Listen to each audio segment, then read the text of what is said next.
Wala nang maraming paligoy-ligoy pa, diretso sa punto na. Maiksi lang ang komentaryo, pero diretso sa punto. Maraming kuro-kuro, may tiwali, may totoo. Dito, sa puntong diretso tayo. Punto, diretso. Sabi ng Korte Suprema, mula February 6, kung gustong sampahan siya ng impeachment, pwede na uli. Pwede na uli. At ito yung mahirap. Ito yung mahirap sa impeachment ni Sara, mga kabunyog, mga kababayan, sa 2026. Mas marami ngayon, mga kabunyog, mas mahirap ngayon ang sitwasyon niya. Bakit? Bakit mas mahirap yung sitwasyon niya ngayon sa 2026 na impeachment niya sa February?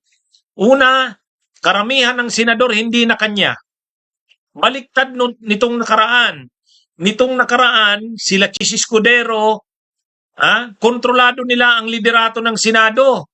Sila Jingo Estrada, si Joel Villanueva, sila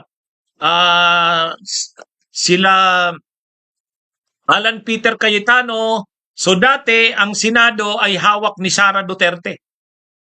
Karamihan ng mga senador tulad nila Chis, Jinggoy, Joel Villanueva, Alan Peter Cayetano ay makasara Duterte.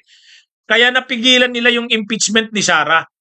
Ang ginawa ni Chis Escudero, hindi inaksyonan kaagad yung impeachment na final noong February 5, 2025. Hindi sinunod yung nakalagay sa konstitusyon na trial shall proceed forthwith. Pero ngayon hindi na yan.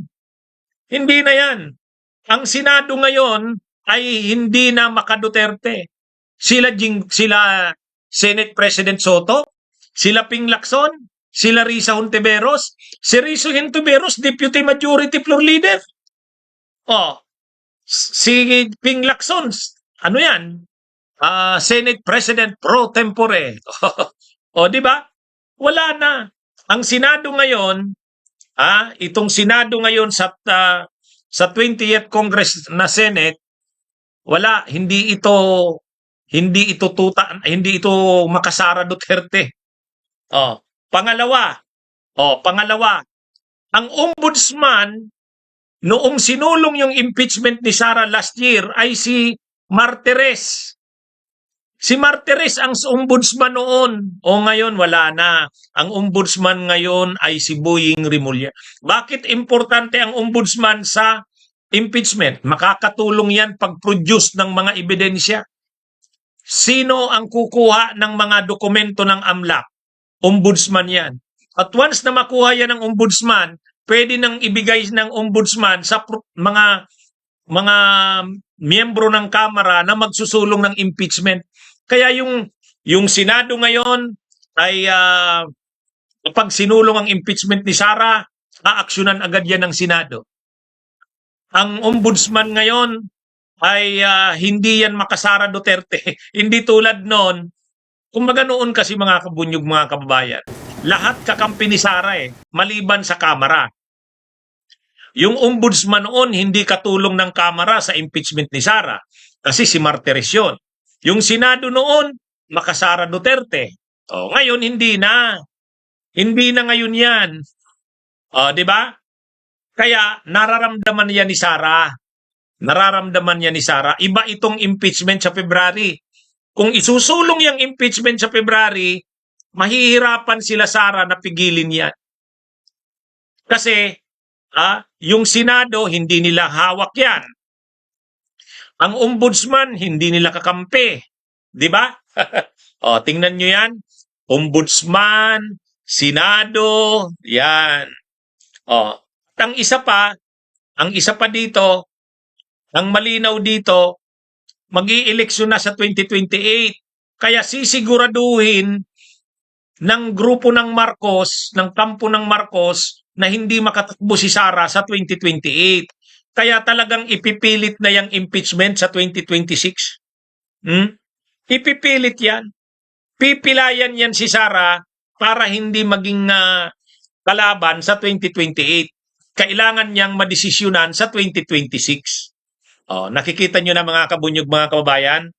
Kumbaga, yung lahat ng lamang ni Sara noong 2025, kakampi niya ang ombudsman, kakampi niya ang Senado. Oh, 'di ba? Ngayon wala na 'yan. Ha?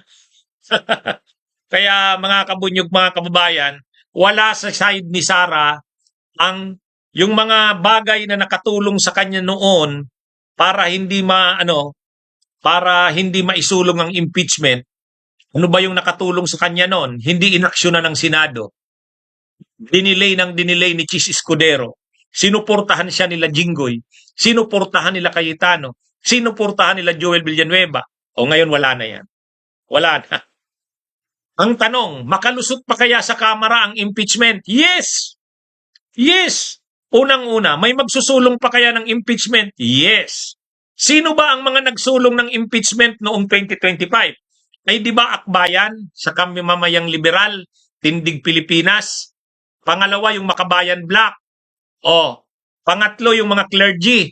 Yang mga grupo na yan, hindi naman magbabago ng paninindigan niya. Ang Makabayan Black, nagsabi na ang bayan muna at ang bayan, sila Pedi Casino, handa na naman silang i-refile ang impeachment sa February 6. O, di ba? Kaya, okay, may magpa-file ba uli ng impeachment? Yes, nagsabi na ang bayan, sila Teddy Casino at bayan muna, i-refile nila uli. O, sigurado na. Sino pa yung pangalawang nag-file? Yung grupo ng bayan at saka Magdalo, sila Layla, sila yung grupo ni Trillanes. Nagsabi na rin si Trillanes, magpa-file uli sila ng impeachment. Oh, di sigurado na. Sigurado na. Oh, di ba?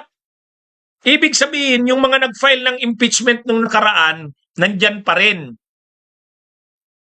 Bayan muna, bayan sa Magdalot, Mamamayang Liberal, yung mga clergy, di mayroon na. Ang tanong, makakuha kaya ng 1/3? 1/3 lang naman yung kailangang boto ng mga kongresista. 1/3. Ang 1/3, ilan ba yan? Ilan ba yan? Ha? Ang 1/3, kung 300, di 100. Di ba? Kung 300 ang kongresista, ang 1/3, 100. Ay mukhang 320 yata ang kongresista. Di sabihin, 320 ba? 320? Sabihin na nating mga 110. Sigurado ka na, sa tingin nyo, hindi ba makukuha ang 110? Sigurado makukuha ang 110.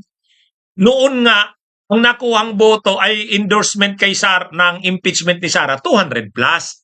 Ay pinakita naman talaga kasi noon ng Kamara na karamihan ng kongresista para sa impeachment ni Sara. Ngayon, hindi naman kailangang makuha uli yung 215 o 210 o 250. Hindi. 110 lang. 110 lang. Yan mga kabunyog, mga kababayan. Ano sa tingin nyo? Ano sa tingin nyo? At ang isa pa, palapit na ang elections ng 2028, hindi pwedeng hindi na i-impeach si Sara.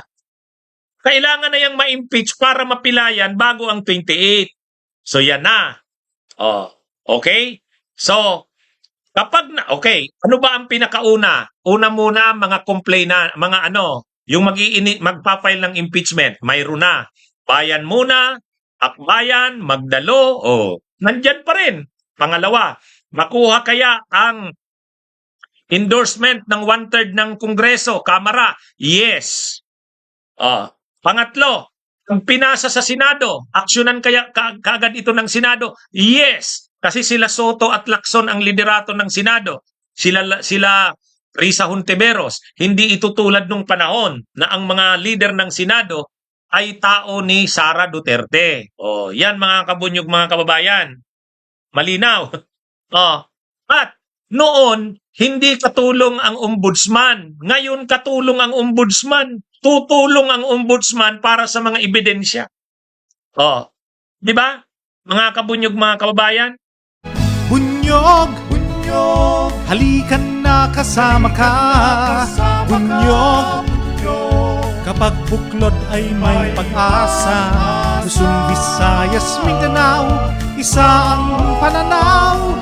Sa bagong Pilipinas ang bunyog isisigaw.